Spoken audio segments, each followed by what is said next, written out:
Good afternoon, everyone. Good afternoon. This is an update to the little post I put on Facebook about what I've been doing with the FFV4.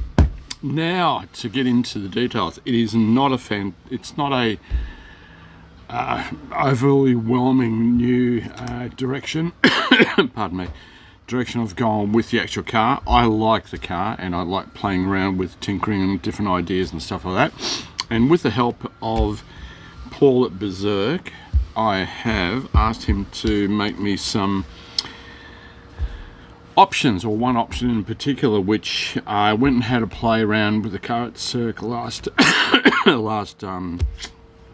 week, midweek, something like that. And the biggest difference that I got out of the car from this update, it is a lot more controllable. When you get this, when you get the setups wrong on the FFV4, it wants to follow its arse end around too quickly and easily. It's not forgiving on a shit setup. You've got to get it right. Figure that out at the start. This has actually tamed the car down a lot. It hasn't created the car any better or any worse than what it is on a good setup when you leave the setup on the chassis as it is. In other words, the placement of the receiver, the battery pack, the servo and all that type of stuff. But what it does do, as I found out, makes the car more consistent, easier to catch if you get it wrong. Rotation is a lot nicer into the corners and out of the corners. It hasn't got a lot of pendulum effect, which it did have been with the battery pack all the way forward and so forth. Now, this will be available very soon on the website if someone wants to convert their current FFV4, whether it be the long version or whether it be the short version, which is the standard one. This is the standard chassis.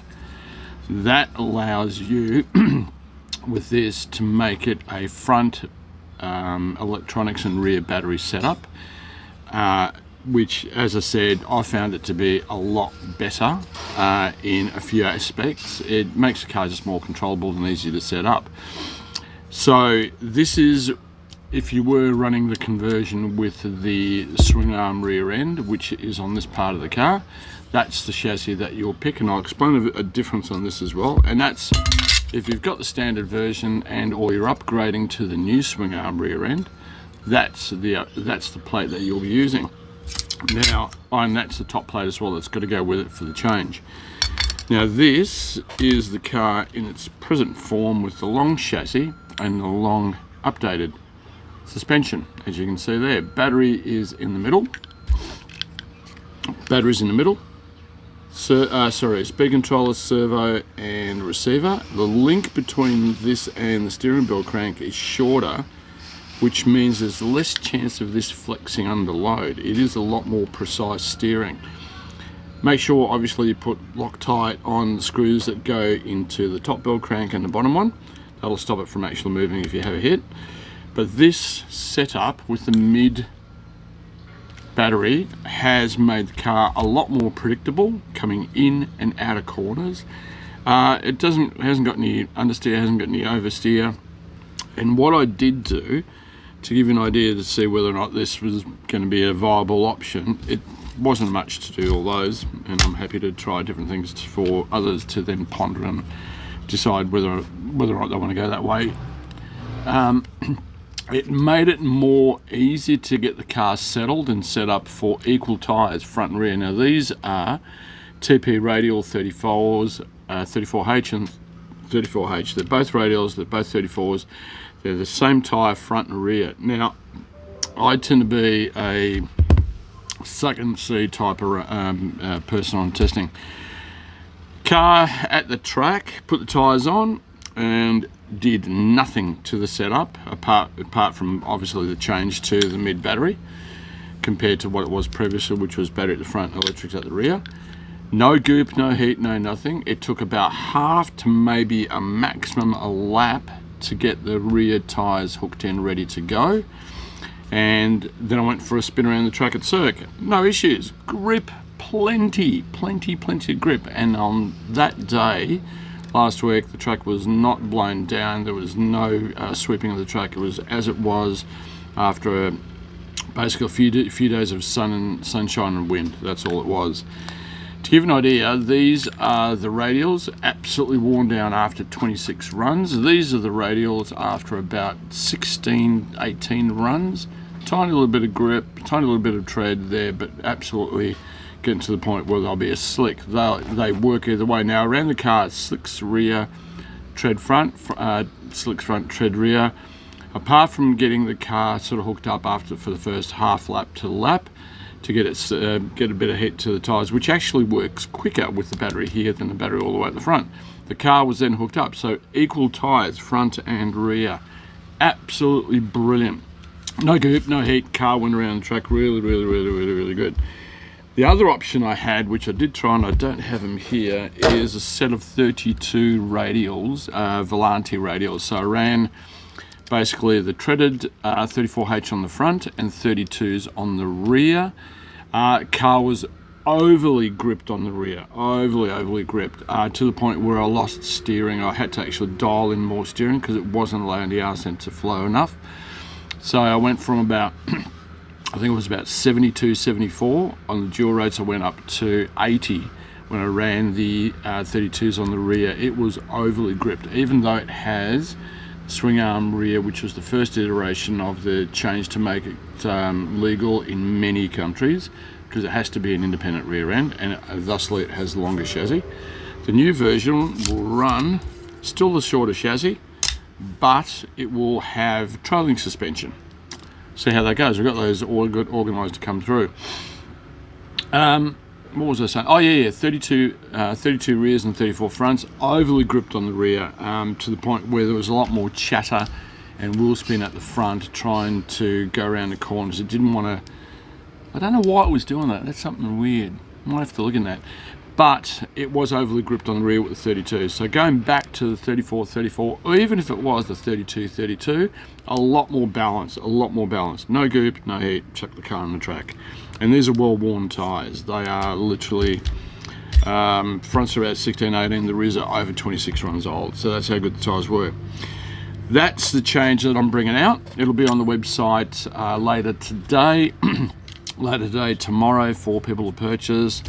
There'll be 2 items to the whole assembly. All you do is change the top and bottom, that's it. It's an easy, as I did to mine here, it's an easy, maybe half-hour change to change everything over. The only thing you do have to do is get a shorter leg between the servo steering arm and the actual steering arm on the actual pivot for the steering bell crank. Other than that, easy as pie, no problem. Just put it on, drive it, enjoy it. The difference on the chassis though, the biggest thing I've done on this, because there is always the problem where you tend to run a chassis, you hit things, you will hit things, and the way they were cut for, especially the carbon ones, whether they be 2 or 2.2 mil, they were cut for 90-degree screws, which means I'm going to get a piece of paper and draw this out so it explains it a bit more. Bear with me. Alright, I'm back again. This is what the change in the screws on the chassis does on the pickup points, which are these points here. This one, and this one. What it does is I've gone to do 110-degree screws for the pivot points only. The rest of the chassis doesn't matter. But for the pivot points, 110 degrees. Now there is a benefit when you run a carbon chassis with this, because we all know that if you tend to hit something with a carbon chassis and you have the pivot type suspension, whether it be Shoemaker associated, blah, blah, blah, and the list goes on, there is every chance that that screw will pull through the chassis or deform the cavity where it sits in. Now with 110 degrees, that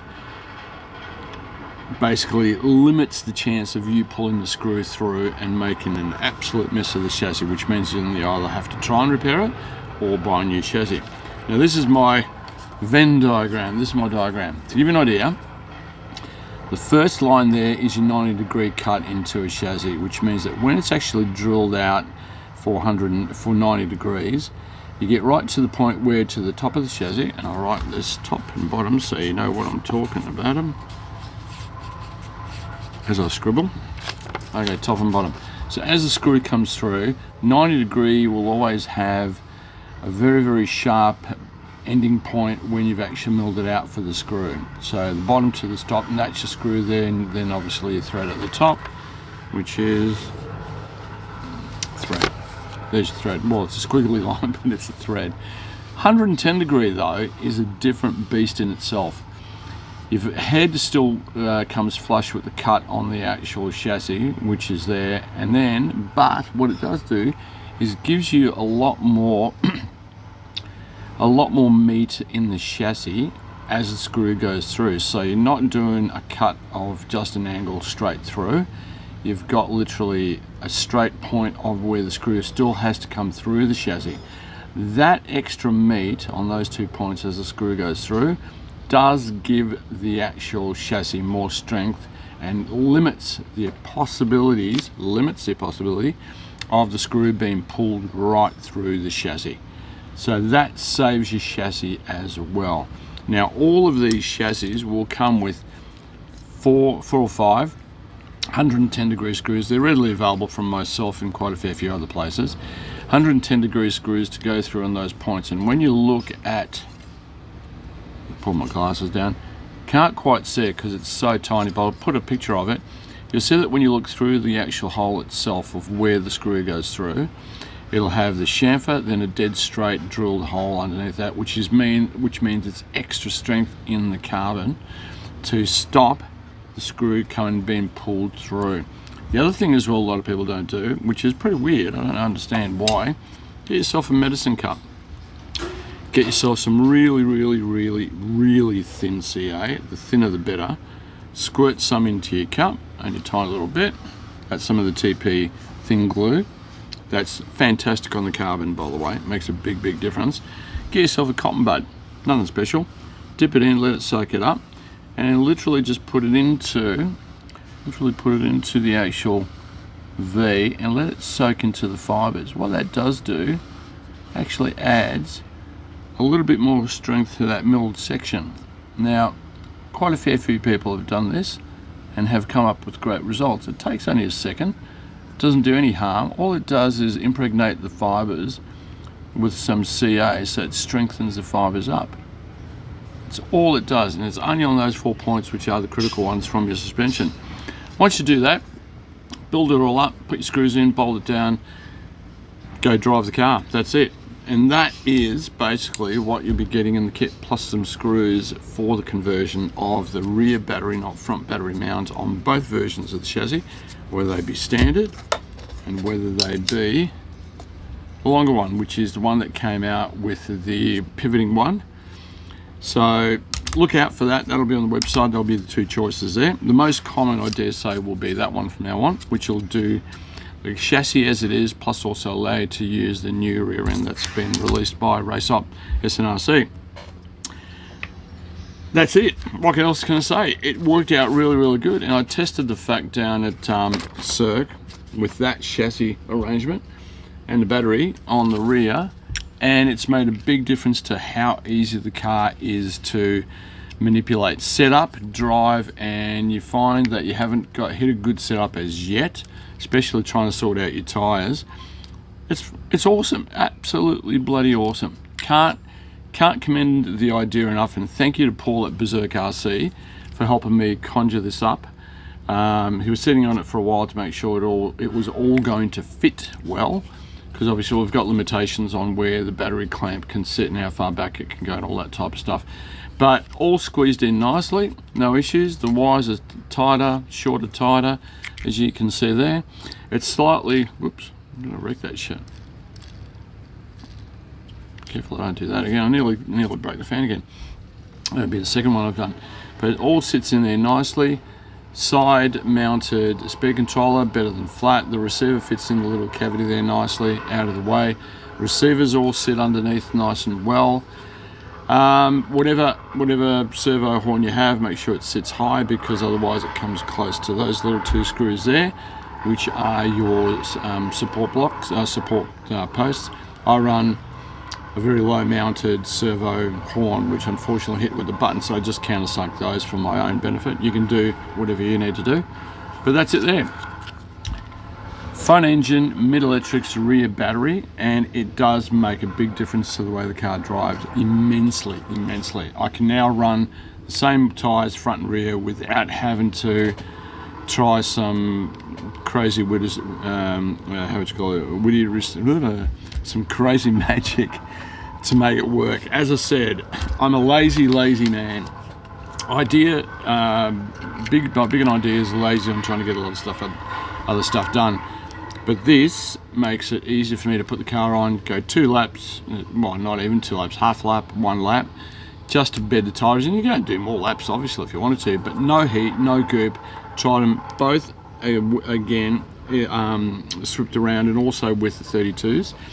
And the car was hooked up, no issues at all, no tendency to flick the bum around and make an absolute mozza out of what you're trying to do. That's my take for the day. That's my idea. That's Berserk RC for the ideas and the help of getting this through. And thank you for your time. It is greatly appreciated. Look after yourselves. Don't do anything crazy, and I'll catch you at the track soon. Tomorrow Saturday at Cirque, probably an open practice day. There's a few people going down. I'll see you there. And other than that, Sunday Cirque. If it's going to be pissing down raining, who knows? Could be Geelong. We'll see how it goes. Take care, guys.